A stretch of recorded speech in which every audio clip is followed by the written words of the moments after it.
ठीक है अच्छा, सर। चलें, मैं आपकी ना एंटी डंपिंग मतलब हमने इससे पहले जो है वो पिछले लेक्चर में we talked about administrative policies. Now anti dumping policies. अब dumping basically is a practice जिसमें आप क्या करते हो, सपोज पाकिस्तान जो है ये ना एक स्पेसिफिक चीज एक्सेस क्वांटिटी में बना रहा है, लाइक हम कहते हैं शुगर बना रहे हैं, हमारी 6 मिलियन मेट्रिक टन की लोकल कंजम्पशन है और हम ना 10 मिलियन मेट्रिक टन शुगर बना रहे हैं। अब 4 मिलियन मेट्रिक टन जो है ना वो हमारे पास एक्सेस प्रोडक्शन है, ठीक है। अच्छा, और ये हर साल आनी है क्योंकि हमारी प्रोडक्टिव कैपेसिटी भी ज़्यादा है, हमारा जो है वो अगेन हम गन्ना भी ज़्यादा उगाते हैं, बाकी सारे मामला। अब इसमें हम ये तो नहीं ना करेंगे कि हम ना दरिया सिंध में 4 मिलियन मेट्रिक टन डाल दें कि जी हमारे यहाँ पे जो है वो शहद से मीठी जो है वो दरिया बहता है, हमने उसको कहीं ना कहीं खपाना है। अच्छा, वो खपाने के लिए ना अगर सपोज पाकिस्तान के लोकल कंज्यूमर या और पाकिस्तान की गवर्नमेंट या अगेन ये दोनों मिलके ना एक प्लान बनाए कि जी ये सारी की सारी शुगर ना हम बेचना शुरू कर दें अगेन ईरान में, हम ईरान में शुगर बेचेंगे। अच्छा, हम जब साहब लगाए, सपोज इन्होंने साहब लगाया, तो पाकिस्तान में जो लोकल प्रोडक्शन है ना वो है 80 रुपए किलो और ईरान में ना 70 रुपए की बिक्री है जी शुगर। तो डेफिनेटली हमें वहां पे अगर हम एक्सपोर्ट करेंगे तो हमें महंगा पड़ेगा, लेकिन हम हिसाब लगाते हैं कि वहां पे ना जो लोकल उनका मैन्युफैक्चरर है वो ना फाइनेंशियली थोड़ा वीक है। तो हम क्या करते हैं, हम यहाँ से शुगर उठाते हैं और वहां ना 60 रुपए की बेचना शुरू कर देते हैं, ठीक है। अच्छा, अब वहाँ लोकल मैन्युफैक्चरर को 70 में पड़ रही है, हम वहाँ पे 60 में बेच रहे हैं, तो क्या होगा, वहाँ का लोकल मैन्युफैक्चरर को नुकसान होगा। तो साल, डेढ़ साल, 2 साल के अरसे के बाद ना उनकी लोकल मैन्युफैक्चरिंग बंद हो जाएगी, ठीक है। तो जैसे ही उनकी लोकल इंडस्ट्री बंद होगी, हम क्या करेंगे, प्राइसेस को बढ़ा देंगे, हम दोबारा से 80-90 पे उसको जो है वो ले जाएंगे। Basically dumping is an activity जिसमें आप अपनी एक्सेस प्रोडक्शन को किसी और कंट्री में लोअर प्राइसेस पे बेचते हो, और जो लोअर प्राइस है that could be lower from the cost of production और फेयर मार्केट वैल्यू, ठीक हो गया। अब डंपिंग हम क्यों करते हैं, we use it to gain market entry in a country, ठीक है। उससे क्या होता है, उससे हम लोकल जो फर्म्स हैं उनको हम जो है वो बिठा देते हैं, ठीक है, और उसके बाद आपकी जो प्राइसेस हैं वो हम बाद में फिर रेज कर देते हैं और हम उस कंट्री की मार्केट को टेक ओवर कर लेते हैं। तो ये generally it is unethical sort of practice, आपको ये नहीं करना चाहिए। तो गवर्नमेंट फिर क्या करती है, जहां जिस कंट्री में डंपिंग हो रही होती है ना, उस कंट्री की गवर्नमेंट जो है वो ड्यूटीज लगा देती है, या उस कंट्री की गवर्नमेंट जो है वो एंटी डंपिंग ड्यूटी या एंटी डंपिंग जो है वो कोई मैयर लेती है। उसमें सिंपली सबसे जो बेस्ट वे है that is to tax that thing, कि वो जी है आप वहां पे से यहाँ ला के ना 70 रुपए में बेच रहे थे, उसमें 20 रुपए टैक्स लगा दें। तो 20 रुपए टैक्स लगाएगा तो यहाँ पे लोकली वो क्या इतने की पड़ेगी, लोकली वो 90 की तरह से जो है वो पड़ेगी, और ऑब्वियस सी बात है कि आपका जो लोकल इंडस्ट्री है वो प्रोटेक्ट हो जाएगी। अच्छा, अमंग ऑल द टूल्स जो कि हमने पढ़े हैं, टैरिफ से भी कंज्यूमर को नुकसान होता है, आपके सब्सिडी से भी कंज्यूमर को नुकसान होता है, आपके कोटे से भी कंज्यूमर को नुकसान होता है, आपके लोकल कंटेंट रिक्वायरमेंट से भी कंज्यूमर को नुकसान होता है। Anti dumping policy is the only policy जिससे कंज्यूमर को लॉन्ग रन में फायदा होता है, शॉर्ट टर्म में नुकसान होता है। अब शॉर्ट टर्म में नुकसान कैसे, जब भी कोई इंडिविजुअल, कोई कंपनी आके, कोई कंट्री आपके कंट्री में आके डंपिंग करेगा ना, तो आपको सस्ती प्रोडक्ट खरीदने को मिलेगी।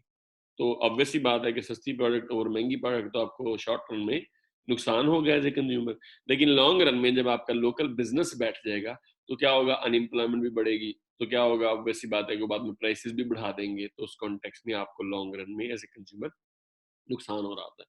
तो फ्री मार्केट इकोनॉमी वाले इस चीज को मतलब आर्ग्यू करते हैं कि एक तो आपको ना मार्केट को फ्री आपका जो है वो होना चाहिए, फ्रीली मार्केट को जो है वो चलाना चाहिए। तो फ्री मार्केट इकोनॉमी होनी चाहिए। फ्री मार्केट इकोनॉमी में they can still find some justification कि एंटी डंपिंग ड्यूटीज या एंटी डंपिंग पॉलिसीज होनी चाहिए, ठीक हो गया। इसके अलावा वो कहते हैं कि टैरिफ, कोटा, सब्सिडीज और भी जितने भी मैयर्स हैं ये नहीं होने चाहिए, ठीक हो गया। अच्छा, यहाँ तक अगर किसी को कोई इशू है, कोई चीज उत्तर समझ नहीं आई, तो आप लोग मुझसे जो है पूछ सकते हैं।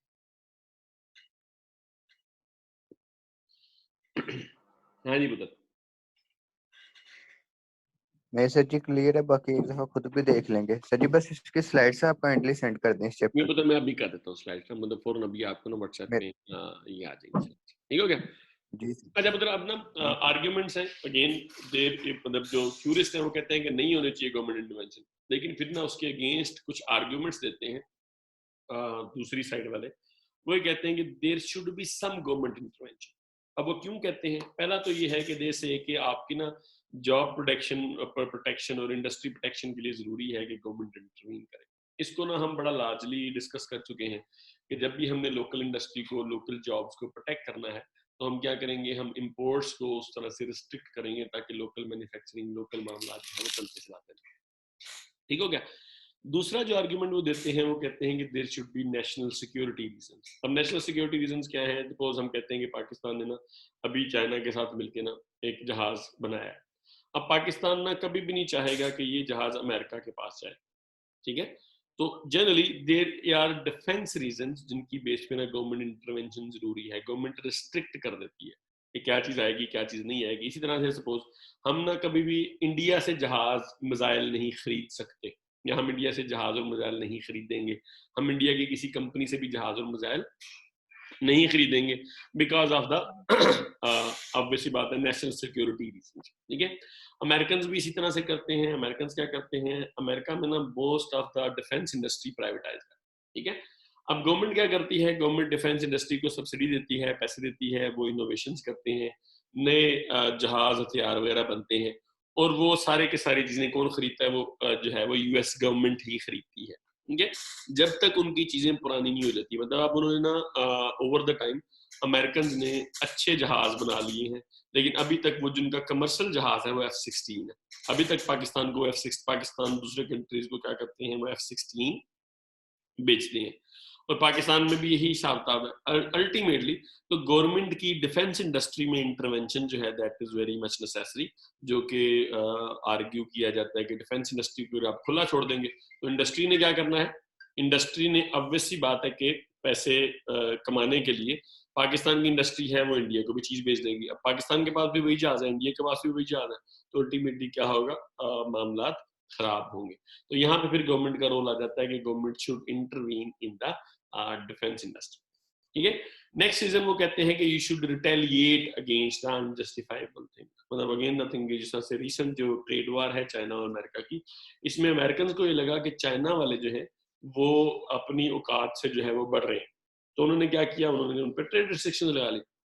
ठीक है, इसी तरह से सपोज हम कहते हैं कि लाइक जिस तरह से हमें लगता है कि पाकिस्तान और इंडिया के मामला जो है खराब होते हैं, तो पाकिस्तान इंडिया की ट्रेड पे बैन लगा देता है। मतलब अगेन द थिंग इज कि पॉलिटिकल एंड पे रिटेलिएशन के लिए, पॉलिटिकल एंड पे सबक सिखाने के लिए आप ट्रेड रिस्ट्रिक्शन को कहते हैं कि इस्तेमाल कर सकते हैं, और वो कहते हैं कि ट्रेड रिस्ट्रिक्शन को आपको इस्तेमाल करना भी चाहिए।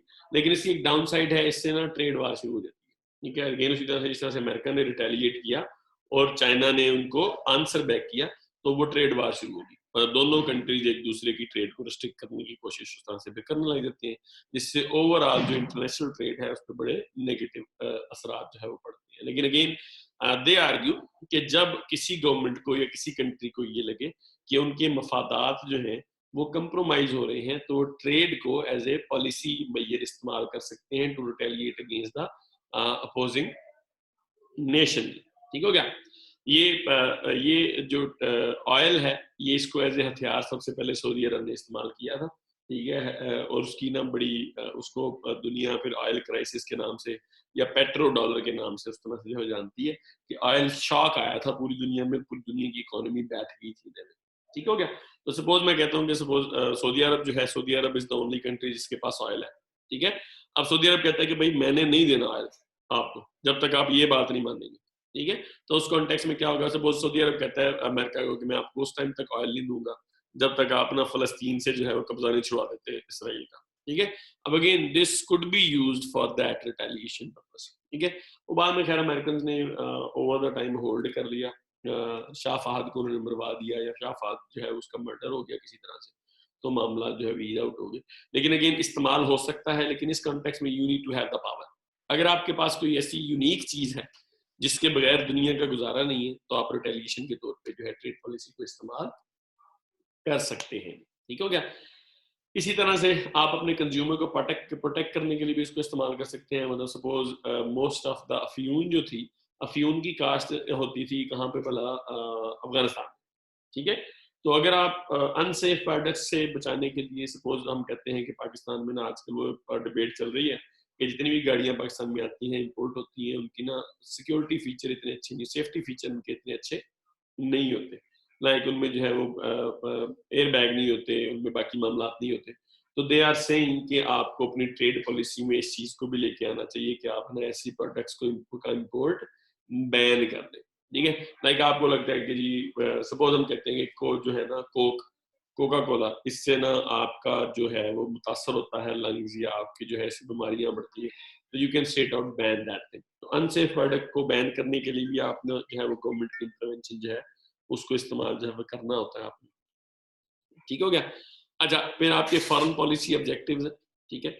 फॉरेन पॉलिसी ऑब्जेक्टिव में जिस तरह से अमेरिका ने ईरान पे जो है इक़्तिसादी या इकोनॉमिक पाबंदियां लगवाई हैं, तो अब आप अपने फॉरेन पॉलिसी के ऑब्जेक्टिव्स को मीट करने के लिए भी क्या कर सकते हैं, you can always use trade restriction और ट्रेड पॉलिसी, ठीक हो गया। ये कोरिया के खिलाफ भी है, ये ईरान के खिलाफ भी है। तो अल्टीमेटली अगर आपने किसी कंट्री को फोर्स करना है कि वो आपकी बात माने, सिंपली अमेरिका या बाकी वेस्टर्न कंट्रीज ये चाहते हैं कि ईरान जो है वो न्यूक्लियर अपना प्रोग्राम तर्क कर दे, इसी तरह से कोरिया से भी वो ये चाहते हैं कि वो भी मिसाइलों की दौड़ से या हथियारों की दौड़ से निकल जाए। तो they basically force those countries through like ban, ठीक है। तो ट्रेड रिस्ट्रिक्शन का केस ईरान का जो है वो अगेन बड़ा क्लियर है। ईरान ऑफिशियली कुछ भी इंपोर्ट एक्सपोर्ट उस तरह से नहीं कर सकता, तो it is a very bad thing for the economy कि अगर आपकी इकोनॉमी जो है वो क्लोज है, ठीक है। फिर आप इसको ह्यूमन राइट्स को प्रोटेक्ट करने के लिए इस्तेमाल कर सकते हैं, मतलब सिंपली दरमियान में अभी आपने वो खुशूदगी का किस्सा जो है सुना होगा, सऊदी अरब का जो है वो था वो Jamal Khashoggi, he was against Saudi Arabia government और वो जर्नलिस्ट था, उसकी जो है वो अगेन तुर्की में क्या हुआ, तुर्की में उसका मर्डर हो गया, ठीक है। तो अगेन द थिंग इज कि जहां ह्यूमन राइट्स कंप्रोमाइज हो रहे हो किसी कंटेक्स्ट में आप उन कंट्रीज पे भी जो है वो बैन लगा सकते हैं इंपोर्ट एक्सपोर्ट का, ठीक है। ये बहुत ज्यादा हुआ था वर्किंग कंडीशन के कॉन्टेक्स्ट में जब लाइक चाइना में, और चाइना में ना एप्पल का केस आया था, एप्पल का जिन चाइना की जिस कंपनी के साथ मुआहदा था ना, वहां पे वर्किंग कंडीशंस अच्छी नहीं थी। नाइकी के साथ भी ये हुआ था कि नाइकी जो है वो जिस कंट्री से अपने ऑर्डर प्रोड्यूस करवाता था बनवाता था, वहां पे जो वर्किंग कंडीशंस है वो अच्छी नहीं थी, वहां पे लेबर एक्सप्लॉयटेशन काफी ज्यादा सारी थी, ठीक है। लेबर एक्सप्लॉयटेशन क्योंकि काफी ज्यादा सारी थी, इस वजह से अगेन द थिंग इज के बैन लग गया था उन कंट्रीज पे, उन कंट्रीज की जो है ट्रेड पॉलिसी।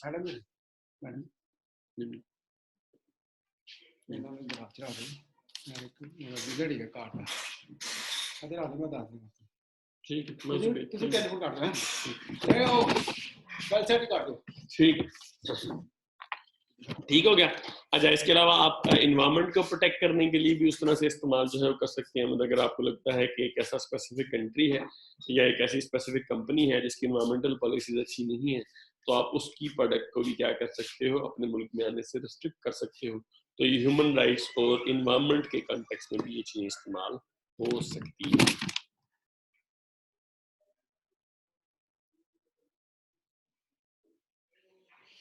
ठीक है जी। अच्छा जी इसी तरह से ये हमारे पास पॉलिटिकल आर्ग्यूमेंट था। अच्छा, पॉलिटिकल आर्ग्यूमेंट के बाद देयर इज इकोनॉमिक आर्ग्यूमेंट। अब इकोनॉमिक आर्ग्यूमेंट में गवर्नमेंट इंटरवेंशन के मामला जो है वो होने चाहिए, नहीं होने चाहिए। इकोनॉमिक आर्ग्यूमेंट वाले ये कहते हैं कि पहली तो ये है कि इन्फेंट इंडस्ट्री आर्ग्यूमेंट है। इन्फेंट होता है छोटी इंडस्ट्री जो कि अभी लाइक अपनी इनिशियल जो है वो सस्टेनेबिलिटी की फेज पे हो। इट्स जस्ट लाइक कि आप जिस तरह से एक छोटा सा बच्चा होता है, ठीक है, उसको आप सपोर्ट करते हैं, उसका आप ख्याल रखते हैं कि गिर ना जाए, इसको कोई चोट ना लग जाए, ठीक है। तो इस तरह से आप छोटी इंडस्ट्री होती है ना जो कि अभी फल फूल रही होती है, आप उसको प्रोटेक्ट करते हैं। तो वो कहते ये है कि अगर आप ऐसी इंडस्ट्री को प्रोटेक्ट करते हैं तो इन द लॉन्ग रन वो इंडस्ट्री एक बड़ी सस्टेनेबल कंपेटिटिव इंडस्ट्री की सूरत में सामने आती है और एक्सपोर्ट्स करती है, ठीक है। अच्छा, आप इस पे ना डिफरेंट आर्गुमेंट्स हैं। कुछ लोग ना एविडेंस देते हैं, वो ये कहते हैं कि जब अगर आप किसी एक इंडस्ट्री को प्रोटेक्ट करने लग जाते हो ना, तो ओवर द टाइम वो इंडस्ट्री ना इनएफिशिएंट होती चली जाती है। वो इंडस्ट्री एफिशिएंसी नहीं गेन करती जब तक कंपटीशन नहीं होता इस इंडस्ट्री में। तो आप प्रोटेक्शन में कंपटीशन कम कर देते हो, उस इंडस्ट्री को इन द लॉन्ग रन क्या होता है, आदत पड़ जाती है। तो ये सारे का सारा केस वही है कि पाकिस्तान में इस तरह से रेलवे का कोई कंपटीटर नहीं है, रेलवे इनएफिशिएंट है। पीएए का भी उस तरह से कोई कंपटीटर नहीं था, तो पीएए क्या है, इनएफिशिएंट है। क्योंकि ये सारे के सारे ना जो है ये सारे इदारे इनको गवर्नमेंट सपोर्ट करती है। तो गवर्नमेंट सपोर्ट का आप कोई भी इदारा देखेंगे वो इनएफिशिएंट होगा। तो डिबेट यही कहती है कि इन द लॉन्ग रन में ऐसी इंडस्ट्रीज को आप प्रोटेक्ट कर रहे होते हो, जिसको आप रिसोर्सेज दे रहे होते हो, वो एफिशिएंसी गेन नहीं कर सकती। उसके लिए उनके पास काफी ज्यादा सारे आर्गुमेंट्स हैं। आप भी देख सकते हैं कि गवर्नमेंट की जहां जहां प्रोटेक्शन रही है, जिस जिस इंडस्ट्री को पाकिस्तान में प्रोटेक्शन रही है, वो इंडस्ट्री जो है वो क्या है, वो इंडस्ट्री वो कंपनी जो है in the long run inefficiency उसमें बड़ी है, ठीक है, और उसकी एफिशिएंसी, कंपेटिटिवनेस उसकी जो है वो कम हुई है, ठीक है। तो second is the case of subsidised financing. अच्छा, इसमें एक आर्गुमेंट ये था पहले कि ना आप चलें कंपटीशन को कम ना करें, लेकिन आप ना उन्हें ना सस्ता लोन, सस्ता कर्जा या सस्ते पैसे उस तरह से प्रोवाइड जो है वो कर दें, ठीक हो गया। अच्छा, उसमें भी अब लोग कहते हैं कि इन द पहले होता ये था कि ना आपकी जो कैपिटल मार्केट्स थी वो इतनी एफिशिएंट नहीं थी। अब अगर आप पैसे लेना चाहें ना तो आप कहीं से भी पैसे अरेंज कर सकते हैं। तो चाहे वो इंडस्ट्री इनफेंट है, छोटी इंडस्ट्री है, चाहे वो इंडस्ट्री बड़ी इंडस्ट्री है, वो ग्लोबल मार्केट से, वो लोकल प्राइवेट मार्केट से पैसे अरेंज कर सकती हैं इक्विटी की सूरत में और डेट की सूरत में। तो गवर्नमेंट की इंटरवेंशन की अब उस तरह से जरूरत नहीं है। लेकिन कुछ लोग कहते हैं कि नहीं, अगर गवर्नमेंट जो है इंटरवीन करेगी तो उसका फायदा ही होगा। वो कंपनी जब अपने पैरों पे खड़ी हो जाएगी तो अल्टीमेटली क्या होगा कि उससे मुल्क को फायदा होगा काफी सारा। तो ये इन्फेंट इंडस्ट्री आर्गुमेंट है। दूसरा ना स्ट्रेटेजिक ट्रेड पॉलिसी आर्गुमेंट है। वो ये कहते हैं कि आपकी ना स्ट्रेटेजिक प्रायोरिटीज होती है। अब इसमें ना स्पेसिफिकली हम ना चाइना के एग्जांपल ले सकते हैं। अब चाइना ना 20, 25, 30 साल पहले अगर आप देखें तो चाइना की जो ट्रेड पॉलिसी है वो इतनी अच्छी नहीं थी। तो चाइना ने सोचा कि दुनिया में क्या चाहिए, चाइना ने अपनी ना वोकेशनल लेबर को ट्रेन किया। अब चाइना ने अपने लोगों को क्या किया, स्किल्स जो है वो उस तरह से प्रोवाइड की। अच्छा, जब चाइना ने अपनी इंडस्ट्री को स्किल्स प्रोवाइड की तो उससे क्या हुआ, उससे अल्टीमेटली मामला इस तरह से हुए कि उससे जो है ना वहां पे सारी की सारी मैन्युफैक्चरिंग शिफ्ट होनी शुरू होगी। तो स्टार्ट में चाइना ने काफी चीजें की, मतलब चाइना ने क्या किया, चाइना ने इनोवेशन नहीं की। जो चीजें दुनिया में बन रही थी चाइना ने वैसी एज इट इज बनानी शुरू की। अब चाइना इनोवेट भी कर रहा है। इस तरह से अगर आप इंडिया को देखें तो इंडिया के आजकल फार्मर्स जो है वो एहतजाज कर रहे हैं, लेकिन इंडिया की आईटी इंडस्ट्री जो है बड़ी ग्रो कर रही है। तो इंडिया ने ओवर द लॉन्ग रन क्या किया, एक ना स्ट्रेटेजिक पॉलिसी डिजाइन की, जिसमें लॉन्ग रन में उन्होंने आईटी इंडस्ट्री को सपोर्ट किया और अब उनकी आईटी इंडस्ट्री बहुत ज्यादा फल फूल रही है। इसी तरह से अगेन चाइना ने लॉन्ग रन में क्या किया, चाइना ने अपनी जो है वो स्किल्स पे फोकस किया और उनकी जो है वो अगेन मैन्युफैक्चरिंग या उनका जो स्किल लेवल है दैट इज क्वाइट गुड। तो वो कहते हैं कि आपका जीडीपी जो है वो इंक्रीज कर जाता है अगर आप किसी तरह से ऐसी फर्म्स को सपोर्ट कर सकें जो कि दुनिया में फर्स्ट मूवर एडवांटेज ले सके। अमेरिका ये काफी ज्यादा करता है। आपके अगर आईटी सेक्टर को देखें ना तो आईटी की जितनी भी जायंट कंपनीज हैं, जिसमें अगेन एप्पल है, जिसमें माइक्रोसॉफ्ट है, ठीक है, जिसमें अगेन आपकी जो है ये एलन मस्क है, ये जितनी भी इनोवेटर फर्म है, फर्स्ट मूवर वाली फर्म है, वो सारी आपको अमेरिका में मिलेंगी। क्यों? उसमें अगेन द थिंग इज कि अमेरिका जो है वो इनोवेशन को, अमेरिका जो है वो रिसर्च को, अमेरिका की इंडस्ट्रीज भी रिसर्च करती हैं, अमेरिका की यूनिवर्सिटीज भी रिसर्च करती हैं, ठीक है। तो अल्टीमेटली वो क्या करते हैं, they are able to build first mover advantage in some industries. वो चाहे आईटी है, वो चाहे इलेक्ट्रिक कार्स हैं, वो चाहे रिन्यूएबल एनर्जी है, आप किसी भी कॉन्टेक्स्ट में देखें अमेरिका की फर्म के पास ना फर्स्ट मूवर एडवांटेज होता है, जिसका वो बाद में जो है वो फायदा रीप करते हैं। तो इट्स अबाउट दैट इनोवेशन। तो कहते हैं कि आप एक पॉलिसी बनाएं और पॉलिसी बना के ना आप लॉन्ग रन इनोवेशन को किसी तरह से सपोर्ट करें, जिससे आपको लॉन्ग रन में फायदा जो है वो होगा, ठीक है। अब उसमें अगेन आर्ग्यूमेंट इज कि गवर्नमेंट क्या कर सकती है, गवर्नमेंट ना सिर्फ ऐसी इंडस्ट्री को सपोर्ट कर सकती है जो जिसका फर्स्ट मूवर एडवांटेज हो, बल्कि इसी तरह से गवर्नमेंट जो है वो ओवरकम करवा सकती है ट्रेड बैरियर्स को और जो फॉरेन फर्म्स ने क्रिएट किए होते हैं। मतलब सपोज हम कहते हैं कि फॉरेन फर्म्स के पास ना स्पेसिफिक रिसोर्सेज है, या उनके पास कोई ना स्पेसिफिक ट्रेड कॉन्ट्रैक्ट्स है, ठीक है, या उनके स्पेसिफिक मामला हैं। आपकी गवर्नमेंट अगर किसी भी इंडस्ट्री को सपोर्ट करे तो वो इंडस्ट्री जो है उसी तरह के मामला उसके जो है वो हो आ सकते हैं। तो अल्टीमेटली गवर्नमेंट इंटरवेंशन के इकोनॉमिक आर्गुमेंट भी हैं, जिसमें स्ट्रेटेजिक ट्रेड पॉलिसी वाला आर्गुमेंट इज क्वाइट वैलिड कि अगर गवर्नमेंट जो है वो लॉन्ग रन में किसी इंडस्ट्री को सपोर्ट करे कि वो इंडस्ट्री इनोवेशन के करने के काबिल हो जाए, तो अगेन द थिंग इज कि वो इंडस्ट्री है, वो कंपनी जो है वो ग्रो करती है। लेकिन इन्फेंट इंडस्ट्री आर्गुमेंट जो है, हर इंडस्ट्री के लिए ये चीज नहीं चलती कि आप किसी भी इंडस्ट्री को जो है वो सपोर्ट करना शुरू कर दें। उससे ये है कि वो इंडस्ट्रीज फिर क्या होती हैं, वो इंडस्ट्रीज जो है वो इनएफिशिएंट रहती हैं। ठीक हो गया पुत्र? यहाँ तक अगर किसी को कोई इशू है, कोई चीज समझ नहीं आई तो आप मुझसे पूछ लेंगे। हाँ जी, ओके सर, क्लियर है। पक्का क्लियर है? जी सर। कुछ रख लें? सर बस एक दफा खुद भी नहीं सर क्लियर है। No sir. चलें जी। सर ऐसी बातें ना किया कर।